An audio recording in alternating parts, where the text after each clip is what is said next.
day 1. I'm super scared. So for today, we are going to pay our rent for our new place for Flyon. I hope that I don't get scammed. Her name is... Ano pangalan niya? Kalimutan ko. We're on the way there.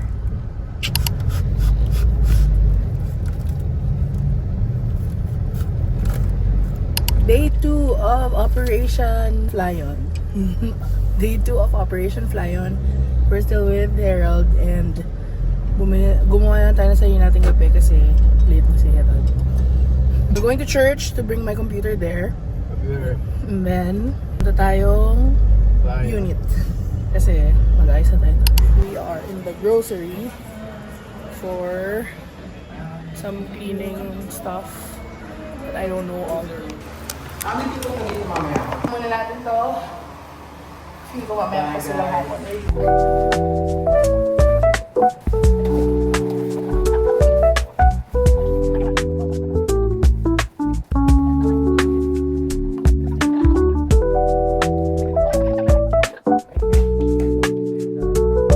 Hello everybody, it's day 3. I think it's day 3 of Operation Flyon. And we have officially moved in today. They're gonna work there for 2 days along with sila Kuya Paul and Akong who have been doing the Flyon operations for years now. They're gonna train someone from my team pero this time dito na sa aming Marikina office. I'm gonna go there later to check on them, to bring food and snacks, kanyan. But today, apart from that, di ako mag-stay ng matagal doon kasi may wifi na rin and they have everything they need there. I'm just gonna finish some documents and papers para matapos na dahil yun yung pinaka nakaka-stress sa lahat. But before anything else, we need a hearty breakfast. So I prepared eggs and bacon, tapos I have shirataki rice here. And I'm just gonna watch a few shows, tapos prepare na ako, make some coffee, and then go to the office. Day 3 and I'm here in the office. So nakipag-switch na ako with the guard, with JJ who stayed for the night. And later, he's also gonna stay.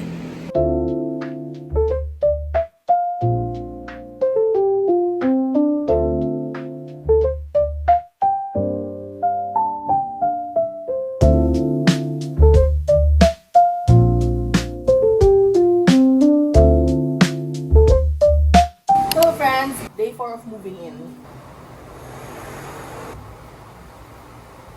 Done with day 4, I ran some errands for the bank documents and inayos ko yung connection dito to make sure that everything's connected to a single network. And I'm going home.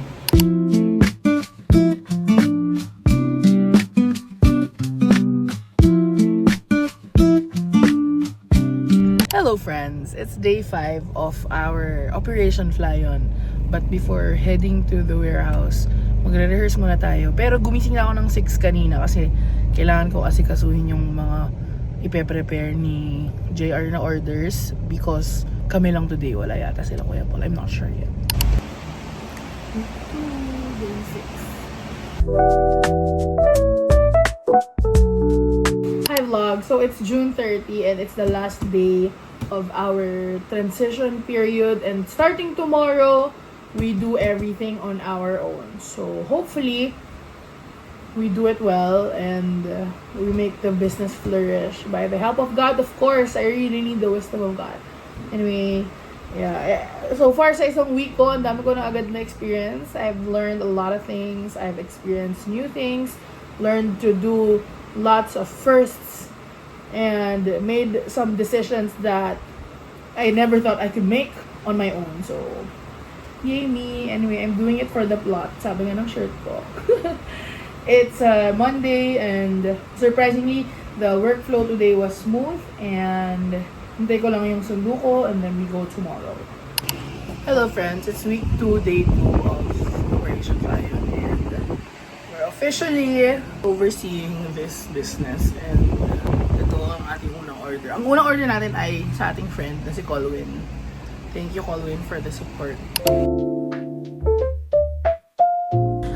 Hello friends, it's day 2 and we're here at SM to buy supplies that we need. Currently, nakagaling na kami na Ace. Show mo yung bilhin natin sa Ace. May kaming trash can, pamunas, and scrub daddy. And now we're here at SM Department Store to buy supplies. Kasi wala pa akong supplier. Supplies! May dipot. Depot? Anong depot? Dipot ba yun? We are on the way back to the office from buying stuff for the office. And ayun, it's gonna be a short day for us kasi slow day and preparing for 7/7 din kami. Praying for good sales this month.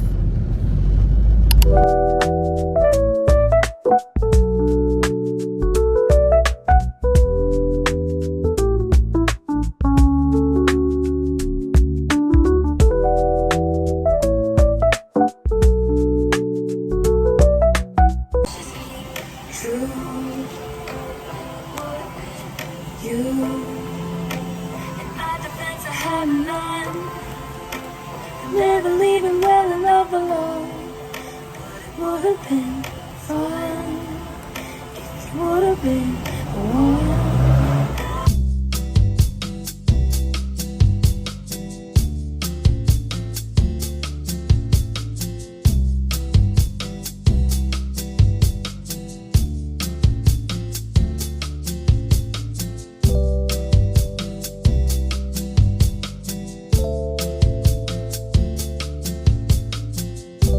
Day 3 off, week 2 off, Operation Fly On.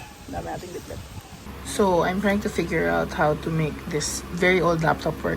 This is a 15-year-old or 10-year-old laptop.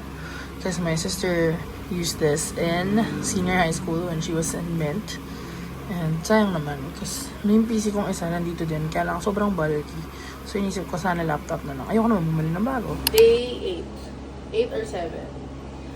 The items from Pasay are here, and then bukas Pasay ulit.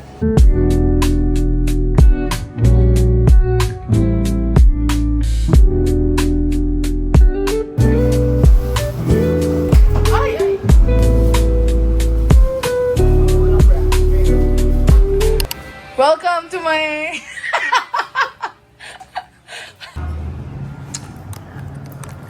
Day 8 of Operation Fly On.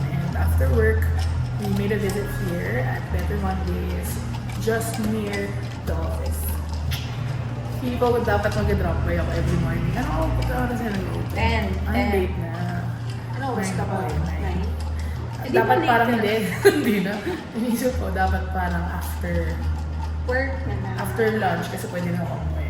Really? Ganon. Tapos basa-basa ako ng libro. Tapos titingin-tingin sa paligid. Yes, muni-muni. Habang wala pa tao. Looks nice, right?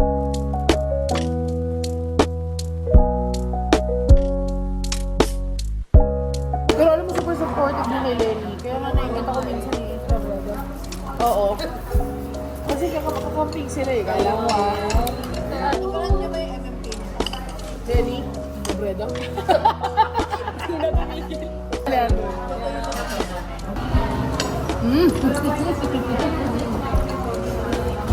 Makati friends. Hello friends, we're in Makati. We just finished eating dinner at Neon Bash Day and now we're having ice cream here at Funhan. Ano, how does it taste? Nasaan banana? Amoy nga, amoy banana. I don't like it. I like mine. Oh my gosh. Today is not... It didn't start. This day did not start well because I had to wake up early kasi may delivery ako ng 9. But I still had to wait for the customer's confirmation, ganyan. Tapos, someone from my team had to go to Pasay to pick up items and then it's raining.